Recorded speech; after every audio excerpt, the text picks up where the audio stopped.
क्योंकि सारी तो सुसाइड ही हो रही है। दिव्या भारती ने भी सुसाइड कर ली, दिशा ने भी सुसाइड कर ली, सुशांत ने भी सुसाइड कर ली, सलमान के ऊपर हमला करने वाले ने भी सुसाइड कर ली, श्रीदेवी की पानी में डूब करके मौत हो गई, घुटने पर पानी में डूब करके, जिया खान ने भी सुसाइड कर ली। ये सारी सुसाइडें हो रही हैं, सारी सुसाइड है। लेकिन कोई सवाल ना पूछे, और सवाल खड़ा करे तो लोग कहें कि भाई सबूत दीजिए, सबूत दीजिए, सबूत दीजिए। श्रीदेवी की मौत कैसे हुई कोई नहीं जानता।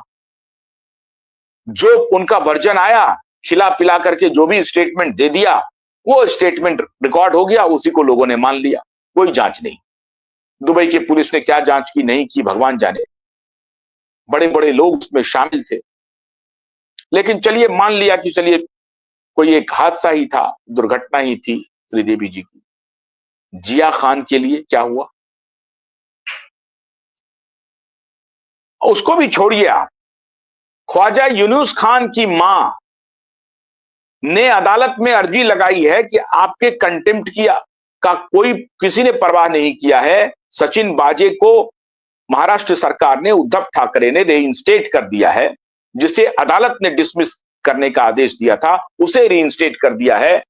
कोई सवाल नहीं उठा और आज तक उस पीआईएल की सुनवाई नहीं हुई है जो ख्वाजा यूनुस खान की मां ने लगाई थी। उसकी आज तक सुनवाई नहीं हुई है मुंबई की अदालत में। कहां जाए लोग न्याय मांगने के लिए, किसके पास जाए न्याय मांगने।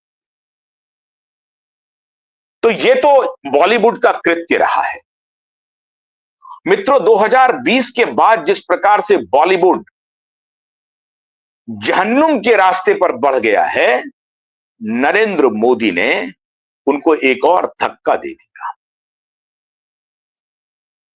14-15 मई को जो audio visual summit, international summit हो रहा है, उसमें सलमान खान नदारद हैं, गायब हैं। उनको उनकी औकात दिखा दी गई, बता दी। जो इस वेव में ये जो समिट है, वेव समिट जो है, world audio video entertainment summit, world audio video entertainment summit, उसके मैं एडवाइजरी बोर्ड को मैं देख रहा था। और उस एडवाइजरी बोर्ड में कौन कौन है ये मैं आपको दिखाता हूं। अमिताभ बच्चन हैं, अक्षय कुमार हैं, अजय बिजली हैं। लेकिन एक दो नाम ऐसे चौंकाने वाले हैं जिसे आप देख करके हैरान हो जाएंगे, और उसी पर मुझे भी सवाल करने हैं। अजय बिजली हैं। एक जो नाम है उस पर मैं आऊंगा, आमिर खान है, शाहरुख खान है, यार रहमान है,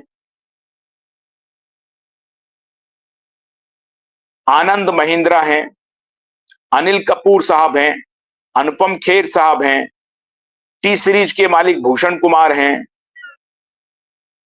चिरंजीवी हैं, एक्टर चिरंजीवी हैं, दीपिका पादुकोण हैं, दलजीत दोसांझ हैं, एकता कपूर,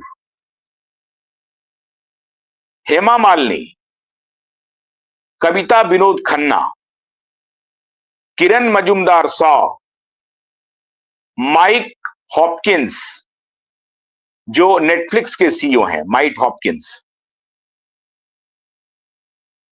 माइक हॉपकिंस जो हैं वो नहीं, माइक हॉपकिंस नेटफ्लिक्स के सीईओ नहीं है, ये अमेजॉन के हैं। एक मिनट, प्राइम वीडियो अमेजॉन के हैं। मिथुन चक्रवर्ती हैं, लेकिन नेटफ्लिक्स के भी सीईओ हैं।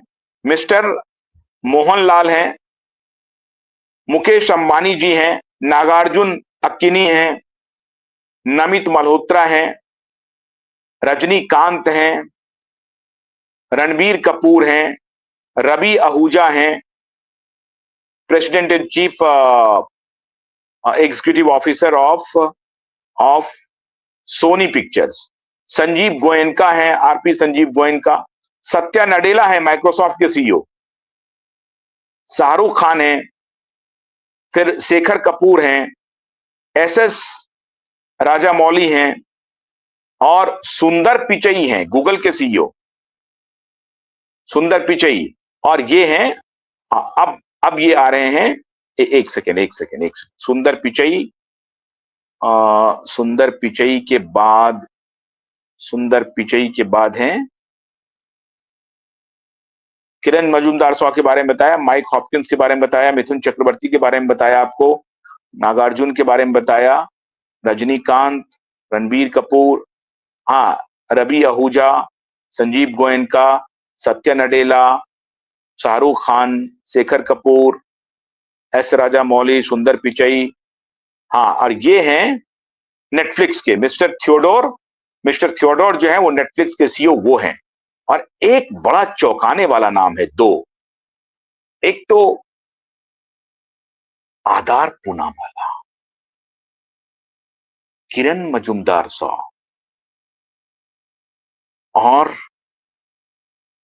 एकता कपूर।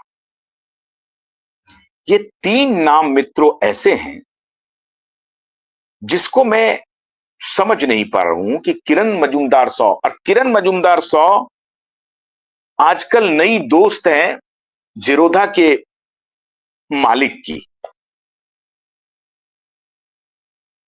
कामत सी की। वो ऊपर नीचे ही रहते थे बेंगलोर में, यूबी टावर्स में। अब हालांकि बेंगलोर को उन्होंने, यूबी टावर्स को उन्होंने छोड़ दिया है। निखिल कामत, निखिल कामत और किरण मजूमदार शॉ का एक दो फ्लैट ऊपर नीचे ही था, यूबी टावर्स जो बेंगलोर में है। ये दोनों पड़ोसी थे। तो किरण मजूमदार शॉ बड़ा का रिश्ता बड़ा अच्छा था निखिल कामत के साथ। और निखिल कामत आजकल मुंबई में इंटरेस्ट ले रहे हैं, हालांकि वो गोवा में बस गए हैं, अभी अमेरिका के दौरे पर हैं। तो बड़े व्यवसायी हो गए हैं साहब, तो वो अमेरिका के दौरे पर हैं। लेकिन किरण मजूमदार शॉ का क्या लेना देना फिल्म इंडस्ट्री से? लेकिन वो एक बड़ी यूनिकॉर्न की मालकिन है, बड़ी फार्मा कंपनी की मालकिन है। फार्मा का जो यहां पर एंट्री है, ये बेहद महत्वपूर्ण है। आधार पूनावाला ने पिछले साल धर्मा प्रोडक्शन में 50% स्टेक लिया है। और इसीलिए मैंने आपको कहा कि कोविड के ऊपर अब कोई सवाल नहीं करेगा। तो हम लोग तो सवाल कर ही रहे थे, मीडिया सवाल नहीं करेगी, कुछ भी नहीं सवाल करेगी। और यहां मैं मोदी की बात से असहमत हूं। इस व्यक्ति को ऑडियो विजुअल वर्ल्ड समिट में कैसे एडवाइजर बनाया? आधार पूनावाला, किरण मजूमदार शॉ को, एकता कपूर, ये वही कॉकस है। फिर आपने सलमान खान को क्यों हटा दिया? तो सलमान खान के खिलाफ तो एक लॉबी काम कर, खिलाफ नहीं, उसके खिलाफ तो मोदी ने जो किया वो बहुत ही अच्छा किया। सलमान खान का चैप्टर क्लोज होना ही चाहिए। अभी खबर आ रही है कि सलमान खान के स्वास्थ्य बहुत कुछ अच्छे नहीं चल रहे हैं। प्रेडिक्शन हुआ था कुछ दिन पहले, मैंने आपको दिखाया था वो प्रेडिक्शन। मैं उस प्रेडिक्शन पे नहीं जाना चाहता। मैं उस तरह के प्रेडिक्शन पे बहुत भरोसा भी नहीं रखता हूं। लेकिन खैर, अब प्रेडिक्शन करने वाले एस्ट्रोलॉजर हैं, वो तो एस्ट्रोलॉजर करेंगे ही। सवाल है कि Salman Khan world audio video summit से बाहर क्यों रखा गया? आप कहेंगे कि नहीं, बाहर नहीं रखा गया है, वो तो आएंगे, गेस्ट के रूप में आएंगे। अरे गेस्ट के रूप में आएंगे तो वो अपनी खाल बचाने के लिए आएंगे, पैरवी करेंगे कि आ जाए। एडवाइजरी बोर्ड में सलमान खान का नहीं होना इस बात का परिचायक है कि सुशांत और दिशा के साथ जो कुछ भी हुआ है, नरेंद्र मोदी इस बात को जानते हैं। ये दोनों भाई, अरबाज खान और सलमान खान, दोनों के कृत्य को नरेंद्र मोदी जानते हैं। लेकिन एकता कपूर उसमें कहीं नहीं है। एकता कपूर का इसमें बहुत बहुत भूमिका नहीं है। हालांकि वो एक थर्ड ग्रेड इस तरह के सीरियल्स बनाती है, लोगों को मौका भी देती है, हाई हेडेड है। उसकी आलोचना तो हम लोग करते ही करते हैं एकता कपूर की। और उसी पार्टी से बात निकली हुई है, 7-8 जून की जो पार्टी भी थी, वो एकता कपूर के ही घर में पार्टी हुई थी। लेकिन अगर इतने बड़े फोरम पे अंतर्राष्ट्रीय स्तर का एक फोरम तैयार हो रहा है, इसका एक समिट हो रहा है, और समिट का उद्देश्य क्या है? समिट का उद्देश्य है बॉलीवुड के एंटरटेनमेंट इंडस्ट्री को रिवाइव करना। मतलब सरकार ये समझ रही है कि बॉलीवुड खत्म हो गई है। सरकार ये मान रही है कि बॉलीवुड के खत्म हुए हुए इंडस्ट्री को अब उठाना है, बाहर लाना है। तो बाहर लाने के लिए सरकार कदम उठा रही है कि उसको कुछ ऑक्सीजन दिया जाए।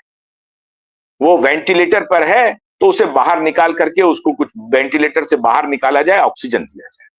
मतलब बॉलीवुड के लोग जब समझ गए हैं कि बॉलीवुड खत्म हो गया। बॉलीवुड खत्म कैसे हो गया?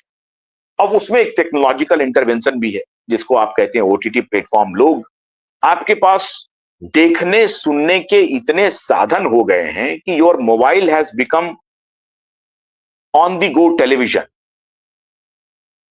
तो आपको यह जरूरत नहीं महसूस होती है कि आप मल्टीप्लेक्स जाएं या थिएटर जाएं, वहां जाकर के मूवी सर्च करें, किस थिएटर में कौन सी मूवी लगी हुई है, और वहां जाकर के मूवी देखें। इसकी आवश्यकता तभी पड़ेगी ना आपको जब आपके पास इंटरटेनमेंट के साधन नहीं।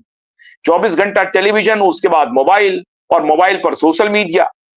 तो इंटरटेनमेंट के इतने स्रोत आपको मिल रहे हैं कि आपका थिएटर जाना एक प्रकार से बंद ही हो गया है। फिर भी फ्राइडे सैटरडे संडे का जो चलन है, खासतौर से मेट्रोस में, वो 3 दिन की छुट्टी जो रहती है फ्राइडे सैटरडे संडे, उसको लोग कोशिश करते हैं कि चलो मूवी देखने जाते हैं, पिक्चर देखने जाते हैं, पिक्चर देख के आते हैं।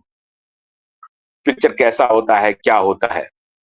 तो वो पिक्चर देख करके जब आते हैं, मूवी देख करके, तो लोग लोग उसको छुट्टी के रूप में मनाने की कोशिश करते हैं।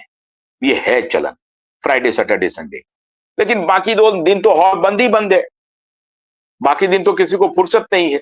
मेट्रोज में लोग इतने अपने कामों में व्यस्त हैं कि उनको फुर्सत ही नहीं है वीकडेज में। तो फ्राइडे सैटरडे संडे किसी प्रकार से वो निकाल पाते हैं कि चलते हैं, कुछ छुट्टी का लुत्फ ले लेते हैं। लेकिन फिर उनको मंडे से लेकर के फ्राइडे तक का जो टेंशन रहता है, वो उसी में उलझे रहते हैं।